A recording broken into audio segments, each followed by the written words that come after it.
Meanwhile, at the Grandview High School in Natalie's classroom, Natalie's sitting at her desk, grading her students' papers.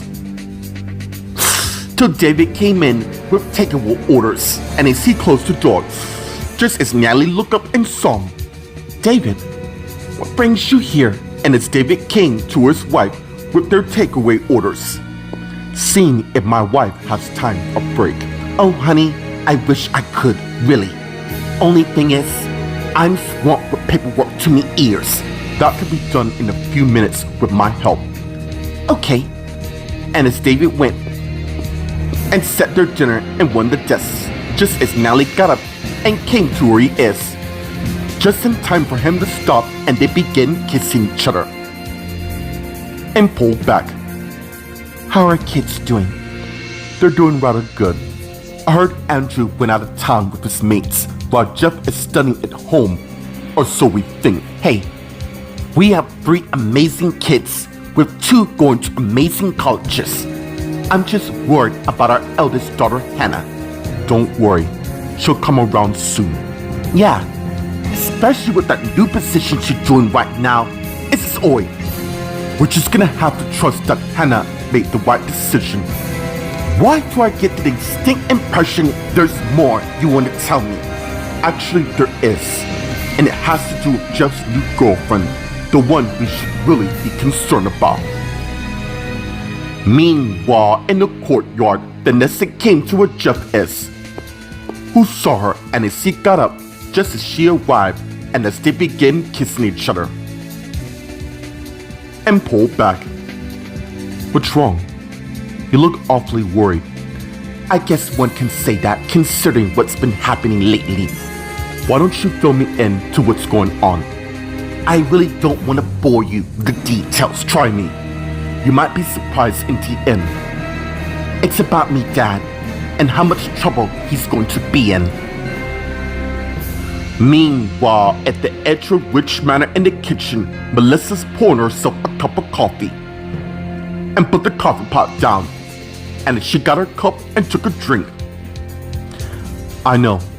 I feel the same way." And as Melissa turned and saw Adam, who came in, and went and got himself a cup and head to where the coffee pot is and pour himself a cup of coffee. And put the coffee pot down and turned and faced Melissa. "I don't understand why she's doing this. Charging us. Tracy's games will soon come to an end. How are we going to prevent Samuel from getting sent down?" "I think I can help with that." And as Rachel and Samuel came in, "In fact, I have a few reasons." And as Melissa and Adam saw them. Meanwhile, at the Grandview Diner, Meredith, Abby, Faith, Oliver, and Lucas are talking with Tom. "Overall, your performance went quite well, which is why we're gonna do a demo cover of any song you want." "Are you certain this is good?" "Of course it will. I've been doing this for decades. You lot need to connect with the audience with the songs they know very well." "Well, that just defeats the whole purpose." "Not exactly. By doing the hit cut wonders, your audience will get to know your new songs all the more better." "Did Rachel agree for us to use the studio?" "Of course she did, which is why I think we should go now." And as they all got up and head out, but Lucas stopped Faith, who turned and faced him. "You okay?" "Yeah. Thank you so much. I know you got a lot on your plate." "Hey, it's no problem." And as they head outside, and as Abby came to where Meredith is, and sent Song Wong for best mate. "What's wrong?" And as Meredith has a flashback of her and Corey lying in bed at the Applegate apartment. And as Corey looked at Meredith, "Look, I was wrong of what I said at the diner of get water under the bridge, me. Besides, I got the best bloke in this world beside me." And as the flashback ends, "One way or another, I will win Corey back from that little cow." "You mean Allison, right?" Meanwhile, at the Applegate apartment and Corey's apartment and living room, Corey's reading the newspaper. Till someone knocked on his door.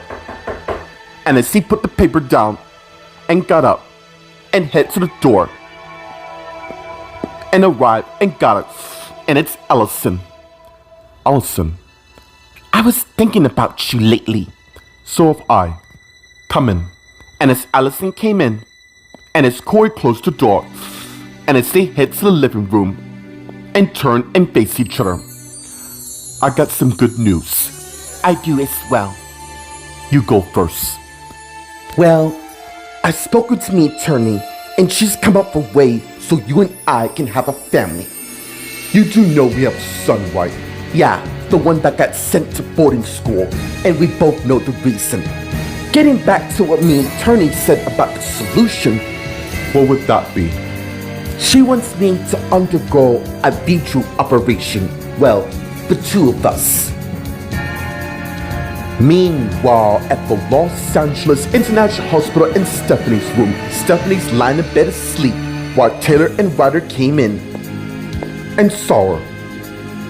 And as Ryder looked at Taylor, how is she? Lucas told me surgery went well. She just got minor injuries. Wow. Yeah. Thing is, she was slashed a few times, but overall, she's gonna be making a recovery soon. Did they find out who did this? No, but I will.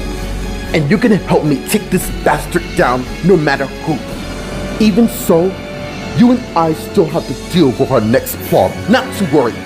We'll get to that when the time is right. Really?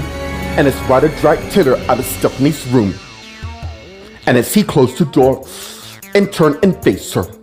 Let that be the last time you ever drag me out like that. Look, I didn't mean to do that. The reason is, she's gonna wake up soon, and when she do, she's bound to find out that we slept together.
Meanwhile, at the Grandview High School in Natalie's classroom, Natalie and David are talking while they enjoy their meal. I don't get it. Why should we be concerned about Vanessa? She's a good person who apparently got our son doing something other than sports, like homework. Not to say you're the cause of this. I suggest we should be grateful, but ever since she came into his life, he hasn't been himself. I mean, he would have tons of mates over to hang out, but you're fully aware that both our twins are womanizers when it comes to dating women, which takes after you, of course. Yeah. Only thing is, I got eyes for one woman. Look, what I'm trying to say is, we should be less concerned about Vanessa. I mean, she's going through a lot, really. Oh, right. Other than her own family, who's been with the whole Hogan sketch. Let me stop you right there. You have no right even bringing that up. In fact, if you want to worry about someone, try our daughter Hannah, who we haven't taken the time of day to check on her. Meanwhile, in the courtyard, Vanessa and Jeff are talking. Hey, what happened at that party wasn't your fault. That's not the point. Then why don't you fill me in? And as Jeff sat down, followed by Vanessa. My best mate is being forced to marry her new boyfriend, who she started seeing like a month ago. And what's wrong with that? There's more to it. She saw Tracy kill her own husband in cold blood. shouldn't it be the other way? Well, it seems so, but it's not. I guess you really don't listen to when I specifically told you not to tell anyone, and as Tracy approached her with the arm, to what went down at my house. And as she arrived, where Vanessa and Jeff is, who both got up and faced her. Lady, back off. I answered, yes, I know that. Which is why she invited you to equation, seeing that your girlfriend can't keep her own damn mouth shut. Meanwhile, at the Edgewood Rich Manor in the living room, Melissa, Adam, Rachel, and Samuel are talking. There's got to be a way to take Tracy down before we get married. There may be a way. Molly Westhaven, I cannot believe that twisted cow had the nerve to kiss my son right in front of you. Yeah, I have a feeling what happened was only set in motion just to keep you quiet to what she'd done. Not for long, and as Shota and Thomas came in the living room, and they all saw them. We know where Molly is. Good. I'm gonna get some answer from her. You lot head to the church so Tracy is sure her plan goes too well. That way, we'll expose her in the end. Good luck, Sam. And as Rachel and Samuel both got up and went and left the living room, and as Melissa turned and faced Adam, you know what we do if we end up getting married. Yeah. Even so, we can still take her down. And as Adam's iPhone beeps, and he got it and saw the text. What is it? I have a feeling that our wedding might be more hard to stop than we realize. And as Adam showed Melissa the text from his iPhone. Meanwhile, at the Edgewood Studios, as the group went in the recording booth, and as Abby sat by Meredith. Not to worry, Abs. I will have him soon. Come on, Meredith. Is he really worth all this effort you're putting? And as Meredith has flashbacks of her finished getting dressed in the bathroom, and as she looked in the mirror. We did it, girls. Corey is mine, and Allison is out of the picture, and I'm gonna make sure it stays like that. It's just too bad they don't know I'm the reason to why their son got shipped in boarding school. And as Meredith went and left the bathroom back to the bedroom and saw Corey and went to where he is, just in time for him to turn and they began kissing each other. And as the flashback ends, you never gave up on Ricky, so why can't I have the same thing? I just want you to be happy. And as Faith looked at Lucas, you're nervous doing this. A little. And as Tom came in, alright everybody, before we record, I want you lot to go in that video room you see before you over there and perform this song. And as Tom passed the cards to each member of the group, and as they went in the video room, and as Tom came and closed the door. Meanwhile, at the Applegate apartment and Corey's apartment in the living room, Allison and Corey are talking. Are you sure about this? I've spoken with Jordan about the operation, and I just want, look, I need to be honest with you. What is it? Meredith and I were close to getting back together. I mean, I put her through so much crap over the years after I got demoted, combined with my parents' problems, that I turned to alcohol. I know, it was the most lowest point in my life as I know it, but you came along, well, came back to my life, and I saw a light at the end of the tunnel. That's when I knew I had to fix the damage I caused. I know, and I'm glad I came back into your world. Yeah, including you telling me something I didn't want to hear at my wedding with Meredith, that she was the one that not only cost me my job. Trust me, I know all what that cow did to you. In fact, she did more than that. She had her son shipped to boarding school by manipulating you, thinking that you were gonna lose her.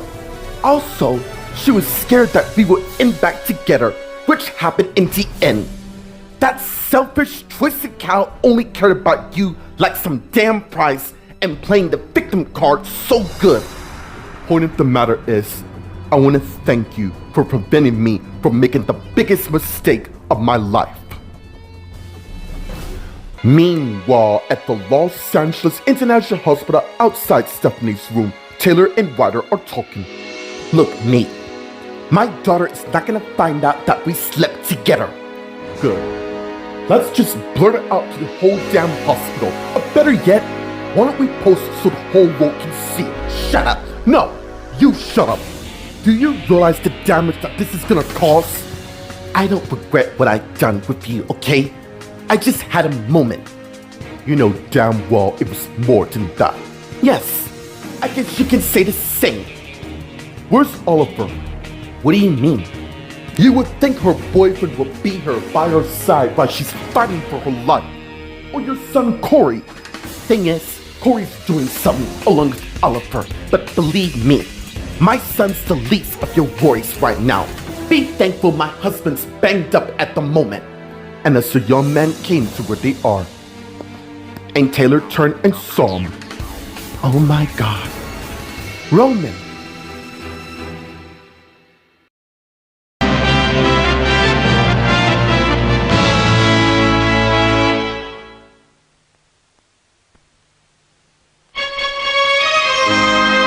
Meanwhile, at the Grandview High School in Nallie's classroom, Nallie and David are finished with their takeaway dinner. What do you mean we haven't spent? We've been busy with school and our son's that we sort of forgotten her wrong. And besides, she's doing fine last time I would call. And you know that how? Start talking right now. Hannah asked me if she can go see your mother and take care of her. Seriously? And you didn't consult me on this? Oh my God. Now I get it. That's the reason to why you graciously came today with me favorite foods to try to butter me up. How dare you? Clearly you and I have a lot to talk about when we get home, starting with trust issues. Lucky for you, I have lots of work to do, as you can see. And no, I don't need your help after all, seeing you've done enough. Look, I know that you're angry and pissed off. Of course I am. You should have told me this. Hannah wanted to go. I just couldn't stop her from going. Now I know you're missing, saying you couldn't stop her when you know damn well you could. You know what? You can tell me more about it at home. Thanks for the meal. Now, if you excuse me, and as Nally got up, I have work I need to tend to. Honey, and as David got up, please, let's not leave. Speaking of leave, I think you should.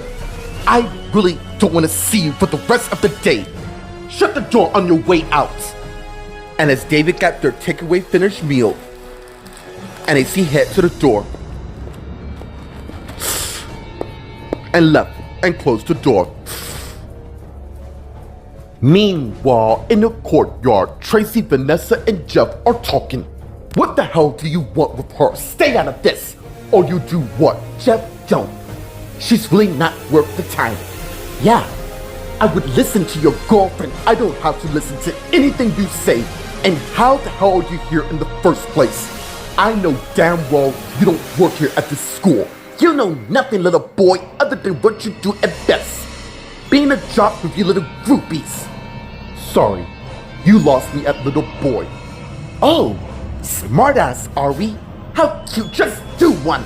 No, I'm not going anywhere with the matter.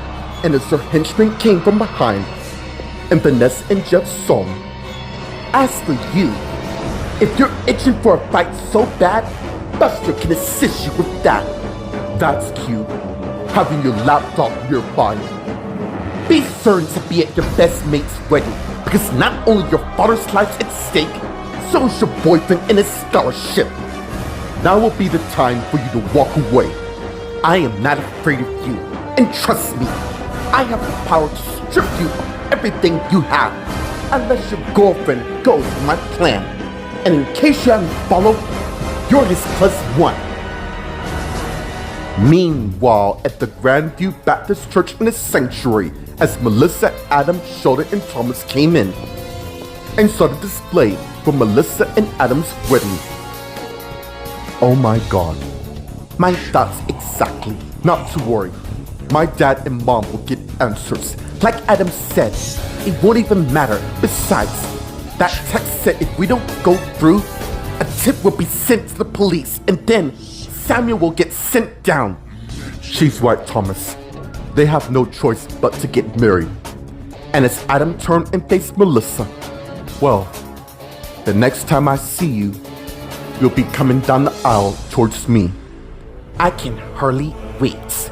And as they both went their separate respected ways, and as Thomas turned and faced Sheldon, does Molly know about Ben's murder that night? Not only does she know, mate, but I believe Tracy forced her to cover it up. Meanwhile, at the Los Angeles International Airport, as Molly came out from the terminal and began looking around, just as the limousine came to where she is, and the door opened, pulling her inside, closing the door, and then she saw Rachel and Samuel. I'm glad you enjoyed your flight, seeing that we got a lot to talk about. Meanwhile, at the Edgewood Studios, as the group came out of the video room, back into the recording booth, and as they went and sat down at the respective place, and as Tom came to the recording studio, looking at them through the booth. You all ready? And as Abby looked at Meredith, hey, Corey will come around soon. Have you forgotten what happened at my wedding? And as Meredith has some flashbacks of her wedding to Corey at the Grandview Baptist Church. Meredith and Corey have spoken their vows. Let nobody come between them. Now, by the power that's in me, I now pronounce you two lot husband and stop. And as Allison got up and came to where they are, and Meredith and Corey saw, this has gone far enough. Allison, what the hell are you playing now? No way I'm letting you marry that lying-twisted cow. You do know I'm standing here, right? Shut up! What's going on? Your lovely wife-to-be has been the reason to why you lost your job as CEO. Plus, got our son sent to boarding school. Look, I don't know what it is you're playing at here, but you need to go. I cannot believe you would do this to me, Allison, to sink that low. Corey, I wouldn't say what I say without proof, and you know that. And as Allison took out Meredith's diary from her purse. Dude, that's private! Really? So private that you carry with you everywhere you go? Big rookie mistake if you ask me. Now, and as Allison opened the book and turned to the very page and gave it to Corey, but Meredith tried to get it, but she missed. And as Corey got the book and began reading it, and as he looked at Meredith, you're the reason to why I lost my job.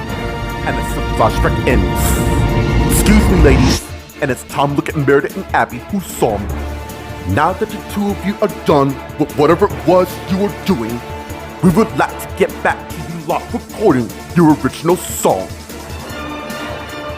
Meanwhile, at the obligated apartment at Corey's apartment in the living room, Allison and Corey are talking, and as the flashback of Meredith and Corey's wedding continues, I knew I didn't trust you. And as Taylor came to where they are, look, I write many things in that book. You mean accomplishments, right? You were so proud. Let me fill you in on the CEO part. I was trying to reason with the older that you had a lot on your plate. Rickon, are you kidding me? I told you that in confidence. You had no right. As for our son, he was probably clued into who you really were, so you inadvertently manipulate Corey to send him to boarding school so you and him be closer, and you would have gotten away with it if it wasn't for me and me. And as fate came to where they are, and Meredith saw along with the others. So you two choose right before we were pronounced husband, yeah. We wanted you to feel like you're top of the world before you crash into reality. And it's Mary turned and faced the minister. Can you finish pronouncing us husband and no? And his boy took out his wedding ring and Mary turned and saw him. We're done. We're good. You don't have to be done. And as Allison went to her court is, marry me, right here. Meanwhile, at the Los Angeles International Hospital outside Stephanie's room, Taylor and Ryder are surprised by Roman's arrival. Mom, what's going on? I heard about my sister. Your sister was attacked, and now she's asleep in recovery. Really? It doesn't look like to me. You are really good. I'm not asking you. Mom, look. And as Taylor turned and saw Stephanie's bed empty, just as Stephanie came out of the room, and Taylor, Ryder, and Roman saw her. Am I missing something here? What the hell is going on?